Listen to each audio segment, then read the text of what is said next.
Il y a 11 ans, le 9 août 2011, François Xavier, candidat de la saison 3 de Secret Story, plus connu sous le surnom de FX, est mort, percuté par une voiture.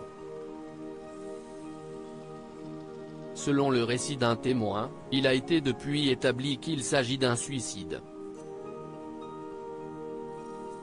Un drame qui a marqué les esprits de tous, des fans de l'émission de télé-réalité qui connaissaient alors ses plus grandes heures de gloire, mais bien sûr surtout de ses proches. Parmi eux, la plus affectée, sa mère, Marielle Leridan. Celle-ci s'était exprimée, livrant des mots bouleversants après la disparition tragique de son fils. Un an après la mort de François Xavier, sa mère se livrait pour la première fois dans les colonnes de Closer. Elle pointait du doigt notamment les terribles conséquences de sa participation à l'émission de télé-réalité de TF1.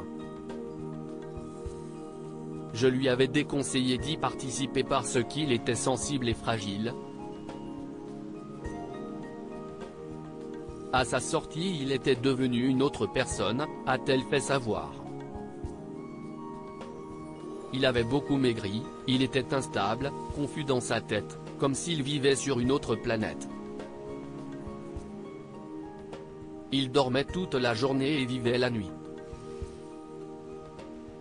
Il n'avait plus aucune ambition. Selon elle, Secret Story aurait eu un mauvais impact sur son fils. Il a pris ça comme une trahison mais pas seulement, car toujours selon le point de vue de Marielle, l'arrêt prématuré de Carré 7 Hip, autre émission à laquelle FX avait participé, a mal été vécu par ce dernier. Il a pris ça comme une trahison et il a fait une dépression pendant un mois. Il était sous traitement, il n'avait plus de goût à rien et n'avait plus la notion de la réalité.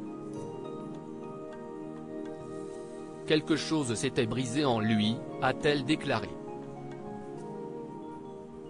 Suite à ce drame, la mère de François Xavier avait ouvert un salon de coiffure à Saint-Nazaire, en son honneur. C'est un projet que nous avions en commun avec François Xavier, a-t-elle ainsi confié.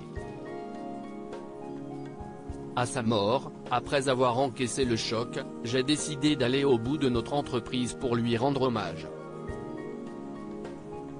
Ça m'a pris 9 mois, comme pour un enfant. Le témoignage glaçant de la nuit de sa mort CIST dans la nuit du 8 au 9 août 2011, à l'intersection des départementales 49 et 17, aux alentours de minuit 50, que FX a été percuté par une voiture.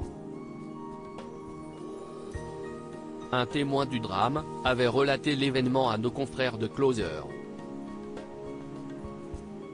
On a vu au loin une voiture blanche arriver, plein phare.